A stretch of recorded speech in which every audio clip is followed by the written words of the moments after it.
How can prime minister give a statement? क्या prime minister क्या बोलेंगे कि ट्रंप ने करवाया है? बोल नहीं सकते हैं, पर सच्चाई है। ट्रंप ने सीज फायर करवाया है, पूरी दुनिया जानती है, रियलिटी है।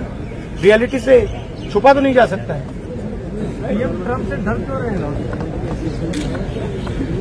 सर? एसआईआर पर गोलपोस्ट चेंज भी बांध दिया सर आपने। और ये सिर्फ सीज फायर की बात नहीं है जी, बहुत बड़े प्रॉब्लम्स हैं जो हम डिस्कस करना चाहते हैं। डिफेंस के प्रॉब्लम्स हैं, डिफेंस इंडस्ट्री के प्रॉब्लम्स हैं, ऑपरेशन सिंदूर के प्रॉब्लम्स हैं। हालात अच्छी नहीं है, पूरा देश जानता है। जो अपने आप को देशभक्त कहते हैं वो भग गए, राइट? प्राइम मिनिस्टर एक स्टेटमेंट नहीं दे पा रहे।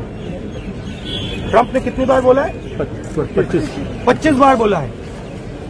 ट्रंप ने 25 बार बोला है कि मैंने सीज फायर करवाया। ट्रंप कौन होता है सीज फायर करना? उसका काम थोड़ी है। मगर प्रधानमंत्री ने एक बार जवाब नहीं दिया। सच्चाई है, छुप नहीं सकते। आपको लोकसभा में नहीं आना।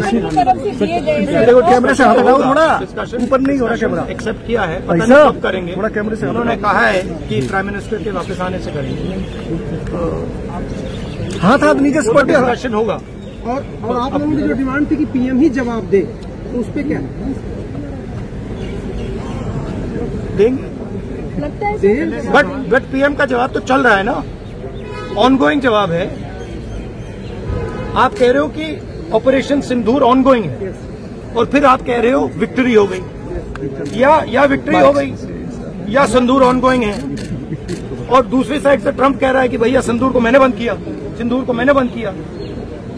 25 बार बोला है, तो कुछ ना कुछ तो दाल में काला है ना। सर फॉरेन पॉलिसी आपको 52 लाख वोट्स कट गए सर। फॉरेन पॉलिसी आपको नहीं लगता सर? क्योंकि हमारे यहाँ जब हम ये बात पूरे वर्ल्ड में रखने गए, फोरम पे गए, कई जो देश है उनको गिनती पे गिना जा सकता जो हमारे साथ आए, लेकिन गिनती पे भी नहीं गिना जा सकता। किसने सपोर्ट किया जी?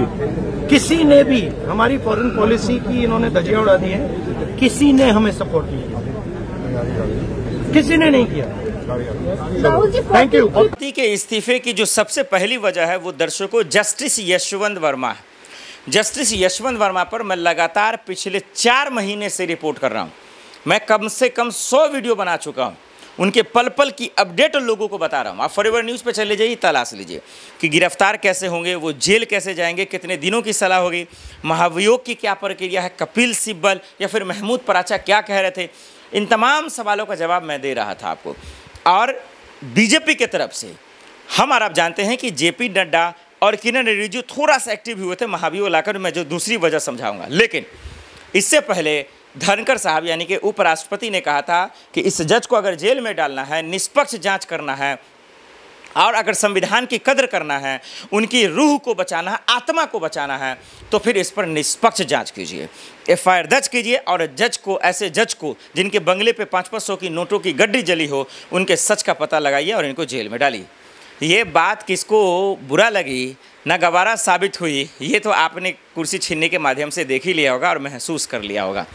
ये बात उपराष्ट्रपति ने उठाया, हमने इसको खुलकर बयान, उनका बयान छापा भी और खुलकर हमने जो है लोगों को दिखाया भी कि उपराष्ट्रपति धनखड़ साहब कह रहे हैं। और ये अच्छी बात है, अच्छी बात है, क्योंकि राष्ट्रपति जी को भी रिपोर्ट सौंपा गया था, प्रधानमंत्री को भी, लेकिन उपराष्ट्रपति जी बोल रहे हैं ये अच्छी बात है, क्योंकि जो जितने ओहदे पे होते हैं, जो जितने बड़े पोस्ट पे होते हैं, उनके बातों का अहमियत उतना ही ज़्यादा होता है और उतना ही जल्दी काम करता है। लेकिन ये देश का सिस्टम तो सर चुका है, चलाने वाले लोग तो मर चुके हैं, सिर्फ जिसके पास पैसा है, पावर हो, उन्हीं के लिए ये कानून काम करता है। हमारे देश के संविधान और गरीब तबके के लोगों के लिए तो ये है नहीं। अगर होता तो जस्टिस वर्मा का असली सच सामने आ जाता। तो पहली वजह समझ में आया दर्शकों ये है। दूसरी जो गलती हुई उपराष्ट्रपति धनखड़ साहब से, या फिर यूँ कहें जो मामला है, जो वजह है वो ये कि दरअसल इसकी सुनवाई लोकसभा में होना था, राज्यसभा में हो गया, ऐसी खबरें आ रही हैं, या फिर राज्यसभा में होना था तो लोकसभा में हो गया। ये किरण रिजिजू जी की तरफ से था और अचानक से बैठक बुलाकर ये बात जो कर रहे थे, यानी कि इसको हम आसान भाषा में कहें तो जो जिम्मेदारी किरण रिजिजू साहब और जेपी नड्डा साहब यशवंत वर्मा को लेकर करना चाहते थे, जो क्रेडिट लेना चाहते थे, उसको दरअसल उससे पहले पहले ही दिन जिस तरीके से सांसदों का हस्ताक्षर लिया गया जगदीप धनखड़ साहब की तरफ से, उपराष्ट्रपति धनखड़ साहब की तरफ से, वो गलती हुई। क्या वो ईगो पे आ गया? क्या वो दरअसल बुरा लग गया? क्या वो जेपी नड्डा और किरण रिजिजू को जो है ये लग गया कि भाई इसकी इतनी हैसियत, आन बान शान की लड़ाई आ गई? यहाँ पर हो सकता है कि ये गलती है, जो दूसरी सबसे बड़ी वजह रही। और तीसरा सबसे बड़ा यह कि खुद की गलती होगी, कहीं ना कहीं आपस में बातें नहीं बन रही थी, अनबन की लड़ाई चल रही थी, तमाम चीज़ें हो गया। और बहुत सारी चीज़ें लोग कह रहे हैं।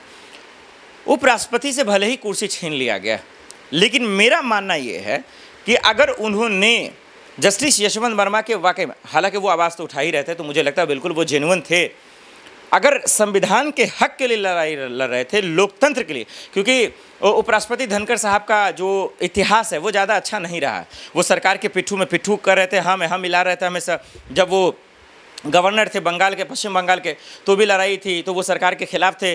वो दरअसल जो है बीजेपी के हाँ में हाँ ज़्यादा कर रहे थे, ये हम सब के सामने है। उनके खिलाफ अविश्वास प्रस्ताव भी आ रहा था, हम सब ने देखा, तो वो ज़्यादा उनका अच्छा नहीं रहा संवैधानिक पद पर रहते हुए भी। इसीलिए उनकी जब उनका नकल भी हुआ तमाम चीज़ें, तो भी उनका मजाक उड़ाया गया राहुल गांधी और टीएमसी के सांसदों की तरफ से। तो उनका वो योगदान नहीं है जो संवैधानिक तौर पर होना चाहिए। जो संविधान की कसम खाकर जो शपथ लेते हैं ना, वो कसम तो था ही नहीं, वो खोखले कसम था, वो हम सबको दिख भी रहा था।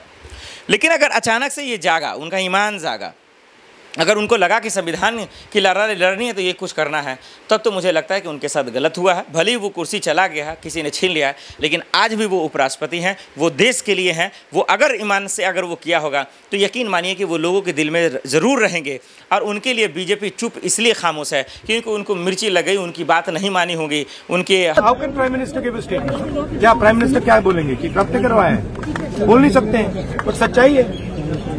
ट्रम्प ने सीज फायर करवाया है, पूरी दुनिया जानती है, रियलिटी है, रियलिटी से छुपा तो नहीं जा सकता है। ट्रम्प से डर क्यों रहेगा? सर एसआईआर पर गोलपोस्ट चेंज भी मान दिया सर आपने। और ये सिर्फ सीज फायर की बात नहीं है जी, बहुत बड़े प्रॉब्लम्स हैं जो हम डिस्कस करना चाहते हैं। डिफेंस के प्रॉब्लम्स हैं, डिफेंस इंडस्ट्री के प्रॉब्लम्स हैं, ऑपरेशन सिंदूर के प्रॉब्लम्स हैं। हालात अच्छी नहीं है, पूरा देश जानता है। जो अपने आप को देशभक्त कहते हैं वो भग गए, राइट? प्राइम मिनिस्टर एक स्टेटमेंट नहीं दे पा रहे हैं। ट्रंप ने कितनी बार बोला है? 25 बार बोला है। ट्रंप ने 25 बार बोला है कि मैंने सीज फायर करवाया। ट्रंप कौन होता है सीज फायर करना? उसका काम थोड़ी है। मगर प्रधानमंत्री ने एक बार जवाब नहीं दिया। सच्चाई है, छुप नहीं सकते। आपको लोकसभा में नहीं आ रहा है? देखो कैमरे से हाथ हटाओ थोड़ा, ऊपर नहीं हो रहा कैमरा। एक्सेप्ट किया है, पता नहीं कब करेंगे। थोड़ा कैमरे से उन्होंने कहा है कि प्राइम मिनिस्टर के वापस आने से करेंगे। हाथ नीचे से डिस्कशन होगा। और आप लोगों की जो डिमांड थी कि पीएम ही जवाब दे, तो उस पर क्या देंगे? बट पीएम का जवाब तो चल रहा है ना, ऑनगोइंग जवाब है। आप कह रहे हो कि ऑपरेशन सिंदूर ऑनगोइंग है और फिर आप कह रहे हो विक्ट्री हो गई, या विक्ट्री हो गई या सिंदूर ऑनगोइंग है। और दूसरी साइड से ट्रंप कह रहा है कि भैया सिंदूर को मैंने बंद किया, सिंदूर को मैंने बंद किया। 25 बार बोला है, तो कुछ ना कुछ तो दाल में काला है ना। सर फॉरेन पॉलिसी आपको 52 लाख वोट्स कट गए सर। फॉरेन पॉलिसी आपको नहीं लगता सर? क्योंकि हमारे यहाँ जब हम ये बात पूरे वर्ल्ड पे रखने गए, फोरम पे गए, कई जो देश है उनको गिनती पे गिना जा सकता जो हमारे साथ आए, लेकिन नहीं, गिनती पे भी नहीं गिना जा सकता। किसने सपोर्ट की? जी, किसी ने भी हमारी फॉरेन पॉलिसी की इन्होंने धज्जियां उड़ा दी है। किसी ने हमें सपोर्ट नहीं किया, किसी ने नहीं किया। Thank you.